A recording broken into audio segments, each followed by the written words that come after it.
truck. No, it's a lot more to it than that. You know what I'm saying? First of all, you gotta deal with a lot of math in this job, man. You just don't get up here and drive a truck. If anybody can drive a truck, they'll let everybody drive it. Now I will say that they putting there's a lot of companies that's going automatic.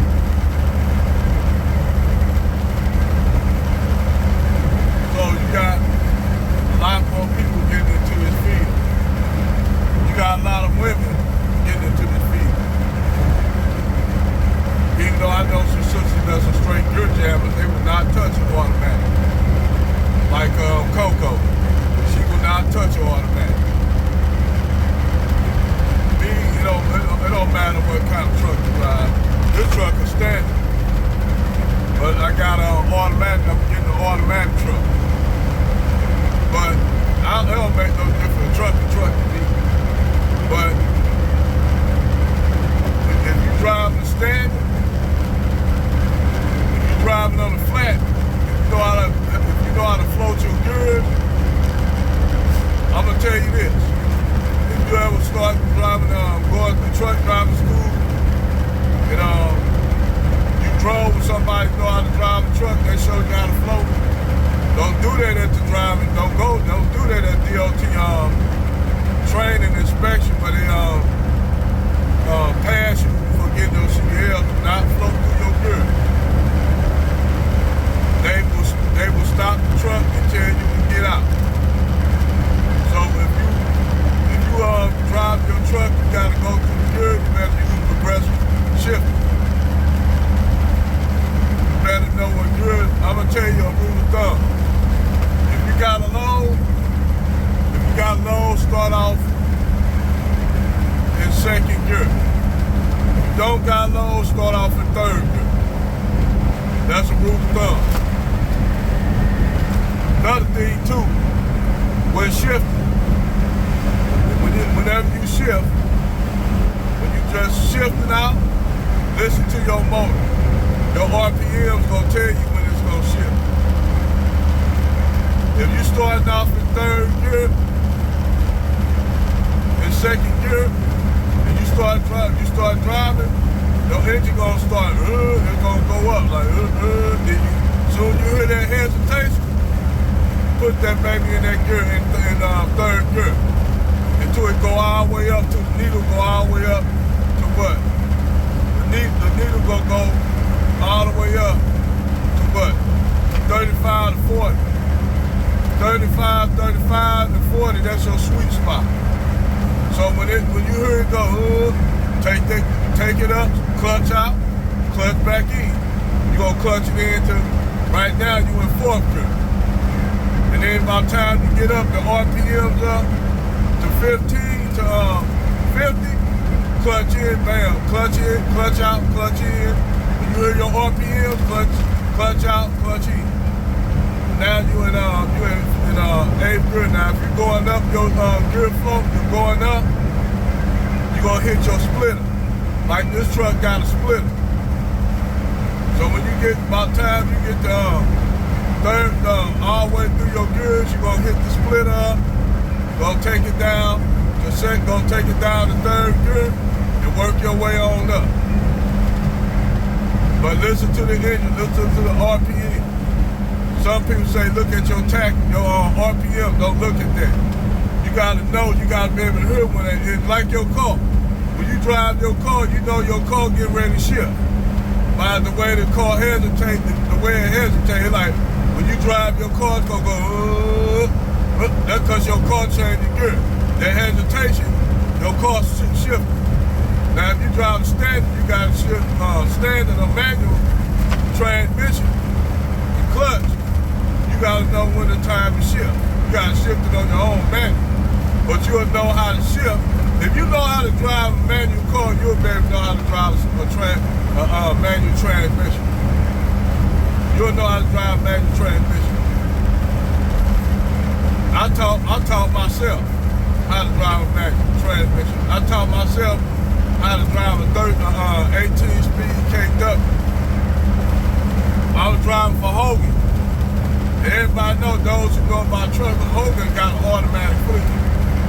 So when my truck broke down up there on Avenue of the Saints up there at that Flying J, y'all know what I'm talking about if you're going up there going towards Minneapolis. That Flying J up there on the Avenue of the Saints, I had to wait for them to bring a truck the next day. They brought a big ass KW, 18 speed. I had to learn how to drive that motherfucker before I left the lot. But by me knowing how to shift, it had 2 splitters. So I knew how to shift, so I picked that up real quick. Connect on to my trailer and kept it moving. But now, you know, now they got restrictions on your CDL. So if you never drove, if you don't know how to drive a manual, you got to drive automatic, you got a restriction. But me personally, I'm gonna tell you, it's best to learn how to drive standard.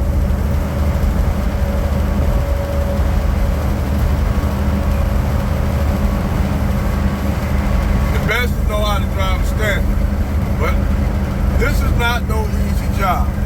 It ain't minimum by a long shot. And people just think, oh, it's a minimum job to take minimal skills.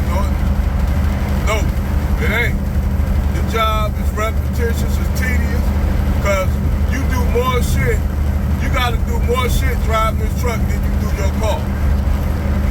Because you operating a commercial vehicle, and if you driving pulling an articulated vehicle like this truck vehicle, you gotta do way more inspections. You gotta do damn near a pre-trip, a pre-trip, and a post-trip.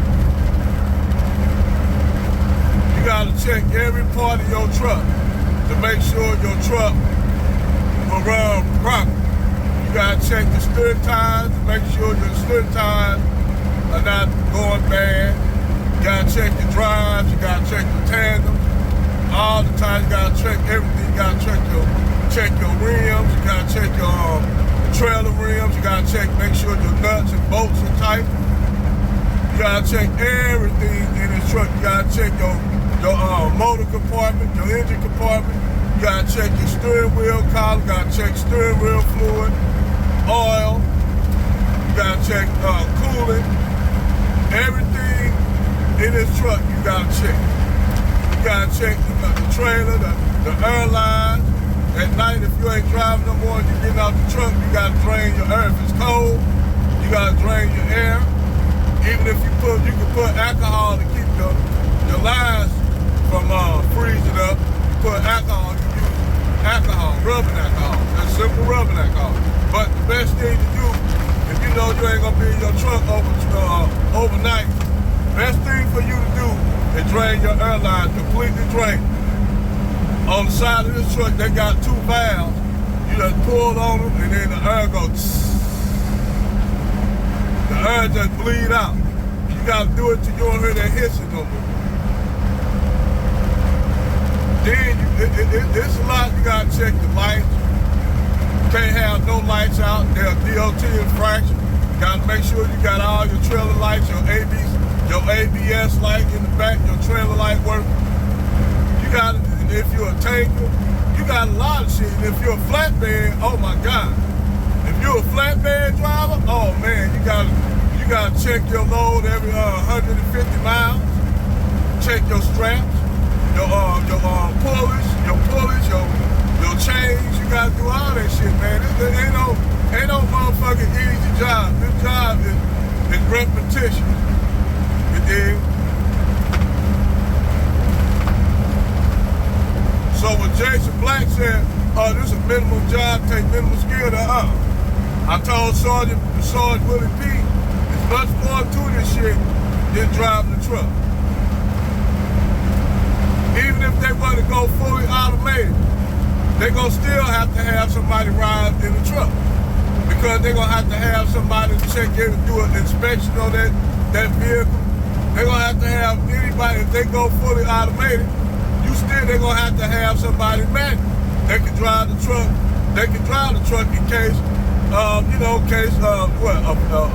communication failure. They're gonna have to have you drive that truck if the communication fails. That's why I said this is a job that's gonna always be needed. Same motherfucker talking about, hey, truckers now, man, this job gonna always be needed. But the thing is, you got more people out here driving. You got more trucks. You gotta look out for truckers. You gotta look out for people driving cars and shit like that. People crazy shit. People do. You gotta be professional at all times.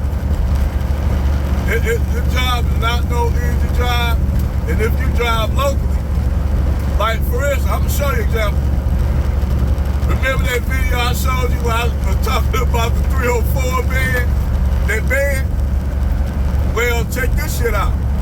You ain't heard shit slick to a can of oil. I forgot my health card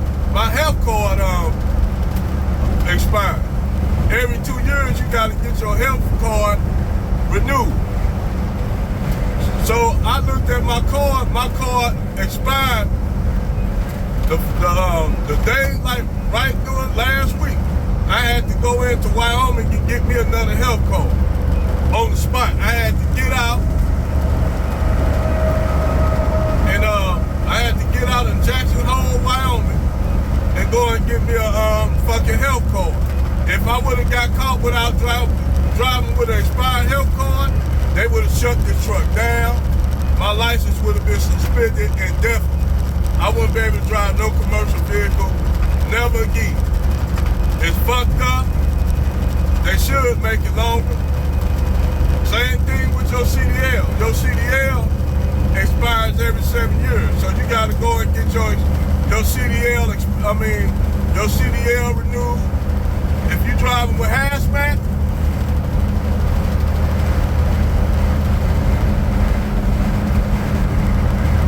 you gotta go and get your hazmat renewed every 2 years. That's why I don't got time to be paying $80 to get a hazmat endorsement, and then gotta wait for it to clear by the transportation, the DOT and transportation department.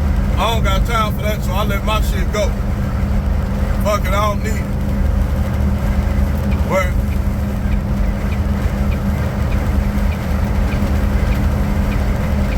this ain't no easy job, man. The shit you gotta do, you gotta drive safe. Sometimes you gotta drive for all the people who call.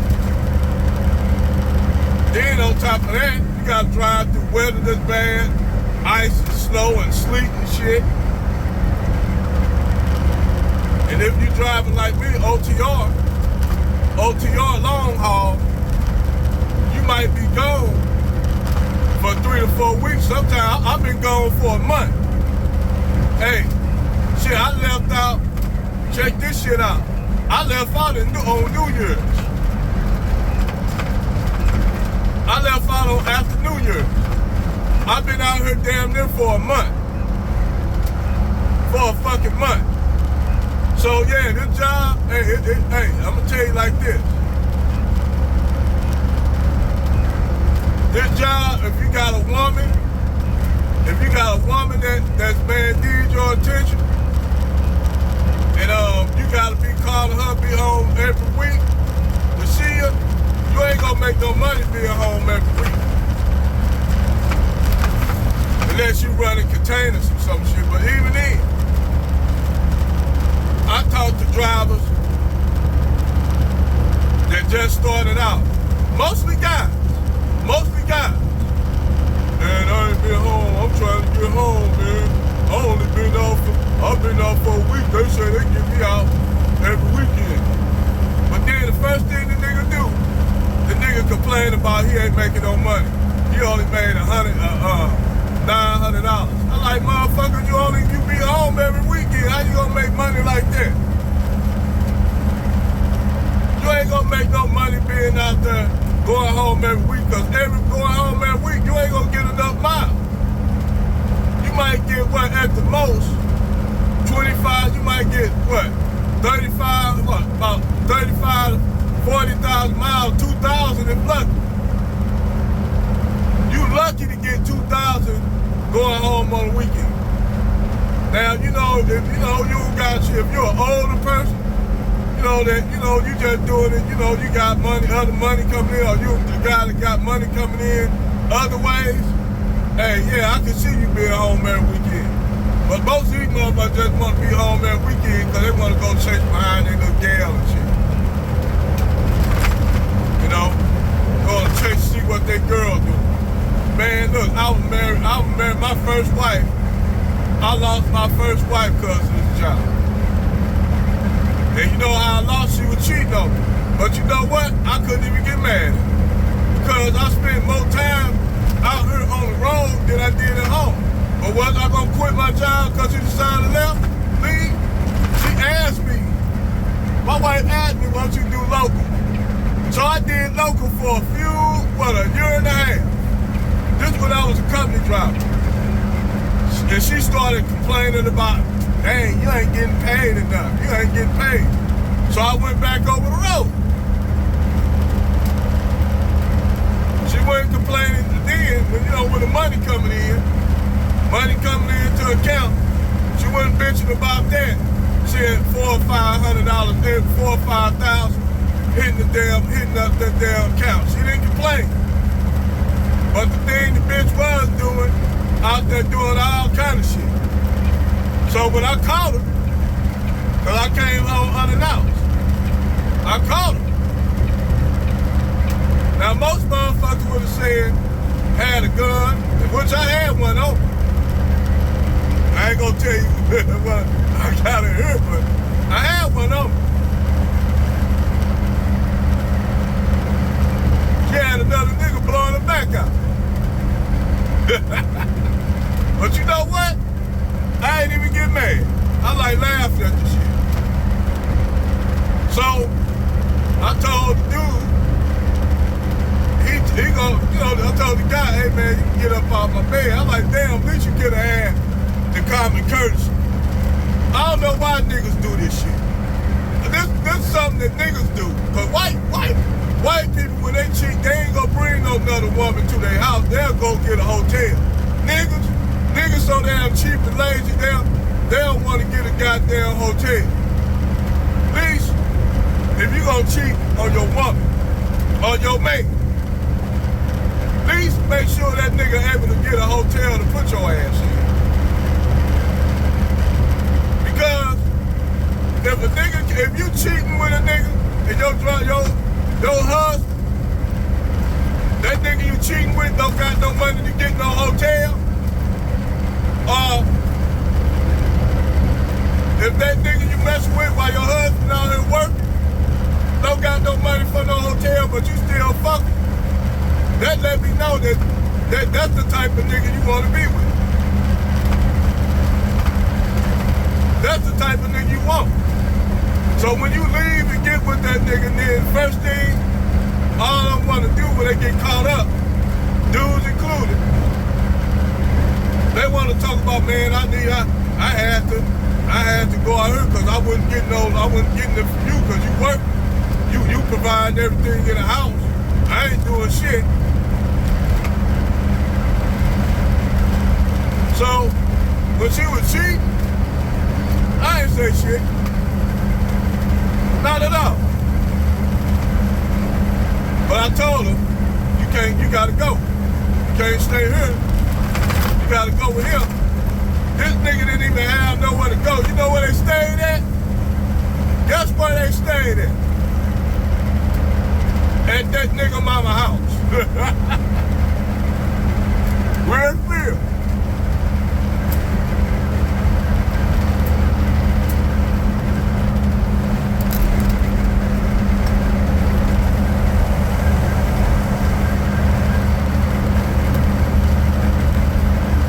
So, that's what you're dealing with.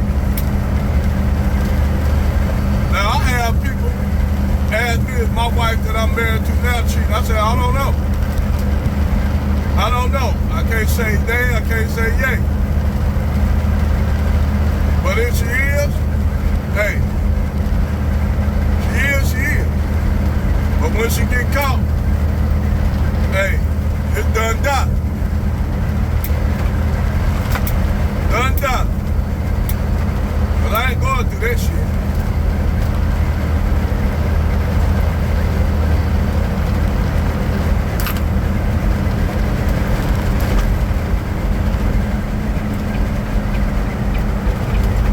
But anyway,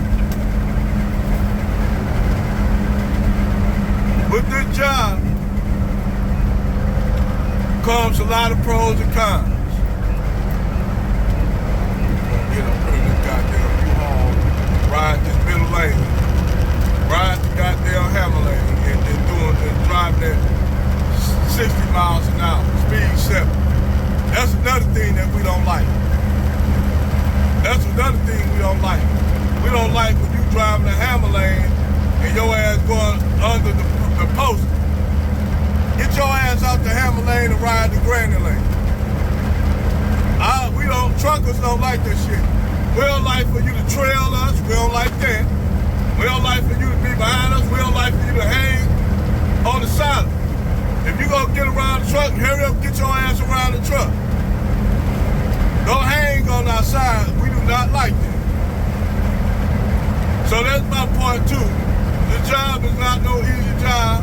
Everybody can't do it. It's not minimum skill at all. It's a lot of skill. That's for you, Jason Black. It ain't no minimum skill, man. You ain't never drove, it ain't like driving your car. Hell, even a straight truck, you gotta do the same damn thing. But that's my video on this subject. Over and out.